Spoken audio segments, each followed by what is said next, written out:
As in Scripture it says, the sacred writer speaks precisely of this, a time to weep and a time to laugh.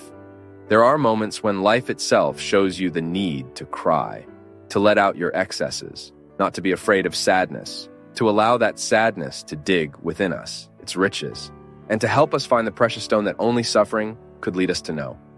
Then comes laughter. Laughter doesn't arise by chance. We used to sing that song too, right? I walk slowly because I've already been in a hurry, and I bring this smile because I've already cried too much. The smile is the result of tears shed well. The smile is the final result of a process of struggle that we establish, of observing day by day what effort that day asks of me. What do I need to do today to have the right to smile tomorrow? And it's good. You know why? Because as we are going through the tough times, knowing that they will be constructive, small smiles are already born along this process. When we talk about a final smile, it's just the metaphor of a well-done, well-lived process. A time to embrace, a time to distance oneself. How much suffering, right? In realizing distancing as necessary, the growth of the other, it's that child who goes away to study. You can't hold on to children.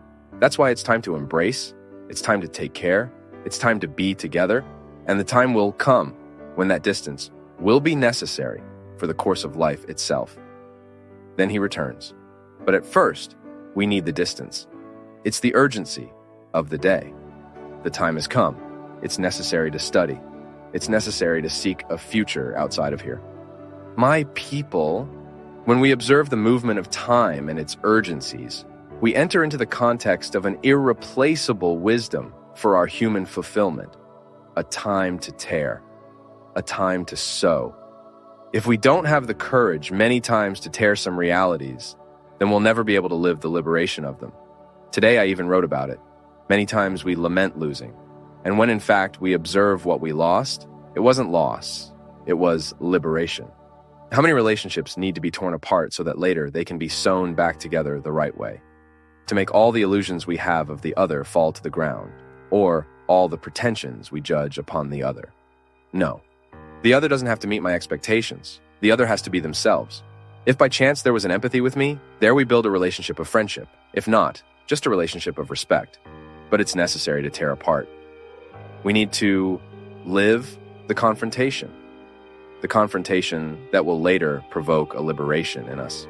Anyway, life will always ask us for observation. Life will always ask us for calm, patience, because in a hurry, we overlook all these needs and we're not able to recognize them. Have you ever stopped to think about that? That sometimes life isn't going well? It's because you don't even know exactly what you need. Sometimes we get so anxious, so distressed, and we don't know why.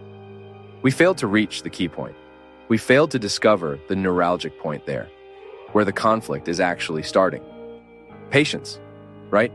We don't even have the patience to discover what is distressing us. It's our rush. It's the strange life that we are going to live.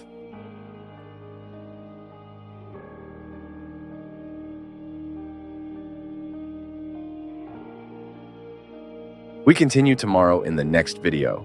Complete conference links in the description.